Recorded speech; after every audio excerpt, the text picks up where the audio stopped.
On va s'intéresser à vos futurs week-ends. Ça marche toujours au mois de juin, les ponts. Il y en a autant qu'en mai. Non, il y en a moins. Il y a au-delà des ponts, pour cet été, peut-être, on ne sait pas. Déjà. Alors, vous allez voir, ça a du chic, du chien, du caractère. De quoi s'agit-il? Précisément, les adresses de Marie-Dominique Perrin. Avec, on commence par quel endroit? Alors, on va à Lagnes. Lagnes, c'est dans le Vaucluse, sur une poignée de kilomètres de l'île sur la Sorgue, pour ceux qui connaissent. Ah, magnifique, et là, là-bas. magnifique, on va sur les terres d'un ancien domaine viticole qui était assez opulent. Hein. Et donc, ça a été transformé en une maison d'hôte vraiment très chic, très belle, un peu contemporaine. On sent qu'il y a toujours eu des gens très aisés qui l'ont habité. Ça se sent au niveau des génoises. S'il y a 3 rangs, c'est qu'on était très, très riches. Vous voyez, sur le toit, il y a 3 rangs de génoises. C'est quoi, pour moi, c'est un gâteau, lui. C'est comme les il y a 3 rangs de génoises. Ouais, les génoises, c'est comme les petites gouttières qu'il y a qui font de la dentelle sur les toits. Si vous en aviez un... Ici, là. Oui, voilà. Ça, là. Oui, si vous en aviez un, de moyen. Si vous en aviez 2, c'était top. Si vous en aviez 3... 1, 2, 3. Là, c'est... Ça, c'est génoise? Oui, ça s'appelle des génoises. Ah ouais. Voilà. Donc là, vous étiez vraiment très, très aisé. J'ai une maison avec 3 génoises. Génoises. C'est top, hein? Ah ouais. La deuxième adresse, elle est complètement différente. Elle est accrochée au rocher de Dinard, pleine vue sur les remparts de Saint-Malo. On est sur l'embouchure de la Rance. Regardez, ça ressemble à quoi pour vous? À un aquarium. Eh bien, c'était l'ancien laboratoire. Un château fort piémontais. Et un peu les deux. Mais si on voit là, c'était l'ancien laboratoire du commandant Charcot. Ah, d'accord. Oui, le grand navigateur, chercheur, scientifique du début du XXe siècle.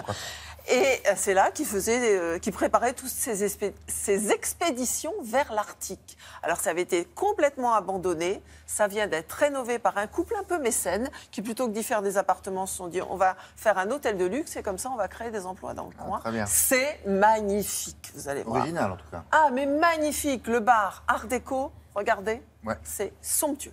Allez, on y va. Allez, en route.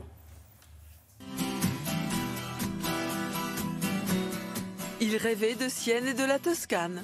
Finalement, le Luberon leur a paru plus accessible, avec ses paysages assez semblables, redessinés par l'homme. Ce domaine, auparavant, c'était une propriété viticole. On dit que les parties les plus anciennes remontent à 3 siècles.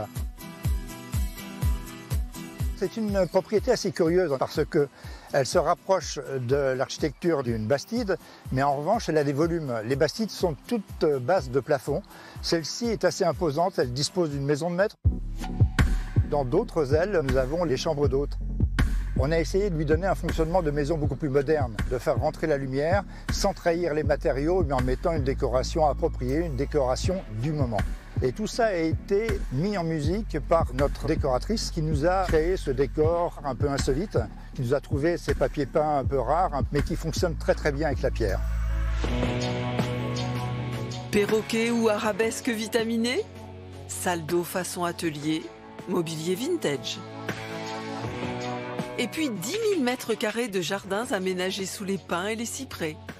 Entre bassin à l'italienne et jardin à la française, autant de menues intimités pour la quiétude des hôtes. C'est la plus belle vue sur Saint-Malo.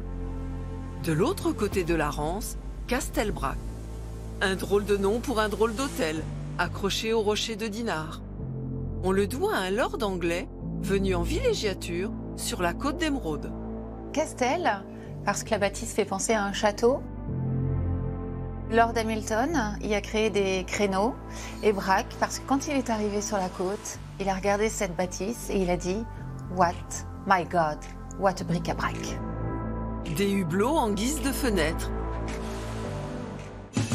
Dans les années 30, le commandant Charcot fut à l'initiative d'une station marine où il préparait ici ses expéditions vers l'Arctique.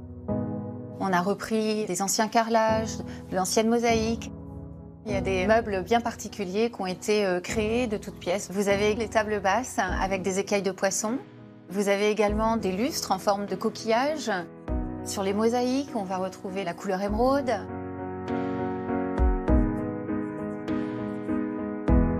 La décoration a vraiment été créée autour de la mer. Il y a des poissons un peu partout. Dans les chambres, on va retrouver des rideaux avec des motifs qui vont reprendre les algues, par exemple. Tout tourne autour de la mer.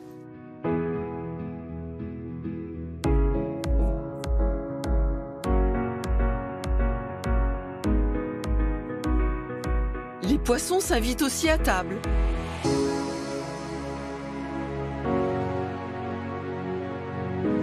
Très inhabituel pour un hôtel, creusé de toutes pièces dans la roche, cette chapelle œcuménique qui rappelle celle de Salvador de Bahia, très loin, de l'autre côté de l'Atlantique. Emplacement magnifique, un histoire. château incroyable. Une véritable histoire. Est-ce que pour le coup, ce sont des prix qui défient, non?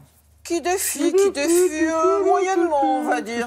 Défie moyennement, ça dépend. Très bien. Vous verrez le détail sur le site de Mais Télématin. c'est magnifique, On c'est va pas ma vous plus gâcher le belle week-end. découverte, je crois. Non. Ah oui? Ah oui. Depuis longtemps? Depuis cette année, en tout cas. Ah ouais. Ouais. Bon, très bien, ça va figurer dans Mais un plus guide belle. peut-être. Mais On plus sait, belle. on sait jamais.